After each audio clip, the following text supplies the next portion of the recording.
आज से 108 वर्ष पहले हरिद्वार के अंदर पंडित मदन मोहन मालवीय और स्वामी श्रद्धानंद जी द्वारा अखिल भारत हिंदू महासभा की स्थापना की गई थी। आज उसका 108वां स्थापना दिवस मनाते हुए हम जंतर मंतर पर आए हैं और जंतर मंतर पर हमारे राष्ट्रीय उपाध्यक्ष मुंबई से नितिन उपाध्याय जी भी आए हैं, हरियाणा से राष्ट्रीय मंत्री हमारे रविंद्र भाटी जी और कई प्रदेशों से लोग आए हैं। हमारा हिंदू श्रमिक सभा के राष्ट्रीय महामंत्री पवन जी भी आए हैं। तो हमारा जो उद्देश्य है, आज हम यहाँ जंतर मंतर के माध्यम से माननीय प्रधानमंत्री नरेंद्र मोदी जी से भारत को हिंदू राष्ट्र घोषित करने की मांग करते हैं, क्योंकि आज जिहाद के नाम पर पिछले 70 वर्षों से भारत को इस्लामिक राष्ट्र बनाने का एक षड्यंत्र चल रहा है। इस षड्यंत्र को समाप्त करते हुए तत्काल भारत को हिंदू राष्ट्र घोषित किया जाना अनिवार्य है, क्योंकि बहुसंख्यक समाज में निरंतर स्वतंत्र भारत में अत्याचार होते रहे हैं। उस अत्याचार पर लगाम लगाने के लिए भारत हिंदू राष्ट्र बनना ही चाहिए। आपने यहाँ से आह्वान किया है कि रामलीला मैदान में हम नरेंद्र भाई मोदी जी को मुख्य अतिथि बनाएंगे और वहाँ से हिंदू राष्ट्र की घोषणा कराएंगे। जी, 13 अप्रैल 2023 को रामलीला मैदान में 10 लाख हिंदुओं का एक हिंदू राष्ट्र निर्माण सम्मेलन होगा, जिसमें माननीय प्रधानमंत्री नरेंद्र मोदी जी मुख्य अतिथि के रूप में आमंत्रित किए जा रहे हैं। और इस 1 वर्ष तक लगातार हम पूरे देश में हस्ताक्षर अभियान करेंगे और हिंदू राष्ट्र के समर्थन में 10 करोड़ हस्ताक्षर एकत्र करने का लक्ष्य रखा गया है।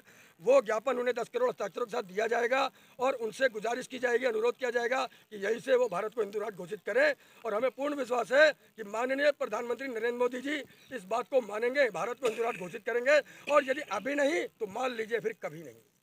अभी भारत पूरा धर्मनिरपेक्ष राष्ट्र है, आप इसको हिंदू राष्ट्र की तरफ क्यों मोड़ना चाहते हैं? देखिए, धर्मनिरपेक्ष राष्ट्र अर्थात जो किसी धर्म को नहीं मानता, और सनातन संस्कृति में जो किसी धर्म को नहीं मानता वो तो विधर्मी हुआ, अधर्मी हुआ। तो हमें अधर्मियों का देश नहीं चाहिए, हमें धर्म सम्मत वैदिक राजनीतिक शासन प्रणाली पे आधारित हिंदू राष्ट्र चाहिए। वो हमारा अधिकार है, क्योंकि 1947 में जो देश अलग हुआ पाकिस्तान, वो इस्लामिक राष्ट्र उसी समय घोषित हो गया था। लेकिन भारत आज भी हिंदू राष्ट्र घोषित होने की प्रतीक्षा कर रहा है। भारत में विभिन्न धर्मों के लोग रहते हैं, तो केवल हिंदू राष्ट्र बनाने की जरूरत ही क्यों आपको लगती है? एक देश एक कानून। देखिए, कोई भी देश दुनिया का उठा लीजिए, वहाँ का जो बहुसंख्यक समाज है, उस बहुसंख्यक समाज के आधार पर वहाँ की शासन प्रणाली चलती है। अमेरिका हो, अरब हो, पाकिस्तान हो, बांग्लादेश हो। लेकिन भारत इस मामले में ठीक नहीं है। हम चाहते हैं कि भारत हिंदू राष्ट्र घोषित हो और हिंदू राष्ट्र के अंतर्गत सभी समुदाय, सभी धर्म, सभी पंथों के लोग प्रेम और भाईचारे के साथ रहें। यही हिंदुत्व, यही सनातन संस्कृति का एक नियम है।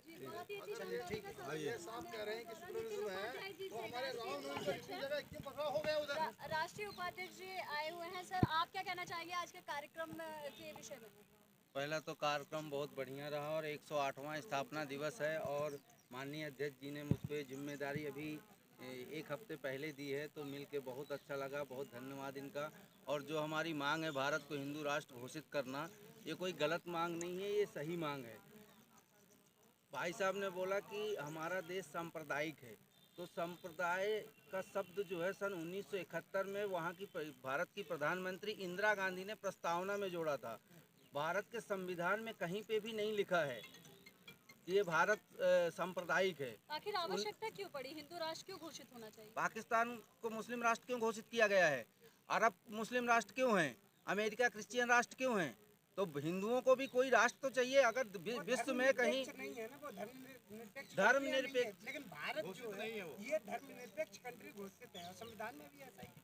नहीं तो हिंदू राष्ट्र घोषित करने में तकलीफ क्या है? आप बताइए, अगर विश्व में कहीं से भी हिंदुओं को भगाया जाता है तो कहाँ जाएंगे? एक भारत ही ऐसा देश है जहाँ हिंदू रहते हैं और हमारे यहाँ पर हिंदुओं का ये राष्ट्र है। कहीं ना कहीं आपको नहीं लगता 2014 से सभी के अंदर हिंदुत्व की भावना ज्यादा ज्वलंत हो गई है? उससे पहले तो कोई ऐसी मांगे नहीं की जा रही थी कि एक राष्ट्र हो जाए, वो राष्ट्र। देखिए, 2014 के बाद एक सनातनी और हिंदू धर्म के प्रधानमंत्री आए हैं और सभी हिंदुओं ने इंदिरा उनको गांधी भी हिंदू ही थी।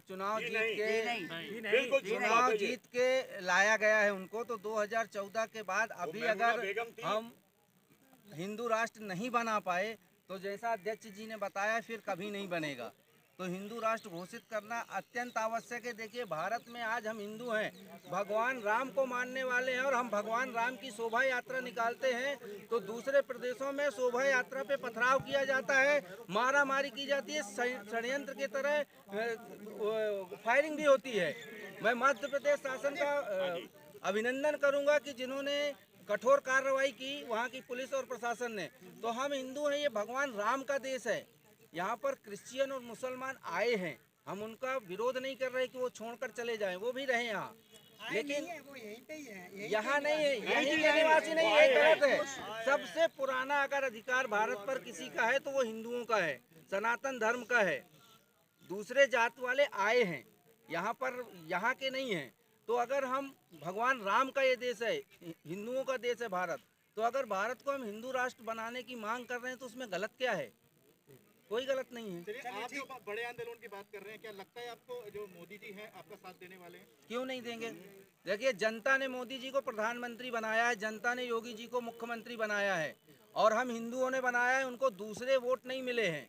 देश के 100 करोड़ लोगों ने वोट देकर उनको प्रधानमंत्री की पद तक पहुंचाया है। अगर 2023 जो अध्यक्ष जी ने तारीख दी है, उस तारीख तक अगर घोषित नहीं करेंगे तो 24 में फिर चुनाव है। 7 वर्षों में क्यों नहीं बना पाए वो? अगर हिंदुओं ने ही उनको चुना है तो 7 वर्षों में तो उनको बहुत समय मिलना चाहिए। देखिए, 7 वर्षों में कोई भी कानूनी बहुत सारी चीजों की कानूनी आवश्यकता होती है। प्रक्रिया होती है। नहीं कर पाते, क्या होगा फिर? राज्यसभा में उनके कम सांसद थे, इसलिए नहीं बना पाए। आज हम राज्यसभा और लोकसभा दोनों में हैं, तो इसलिए मांग कर रहे हैं।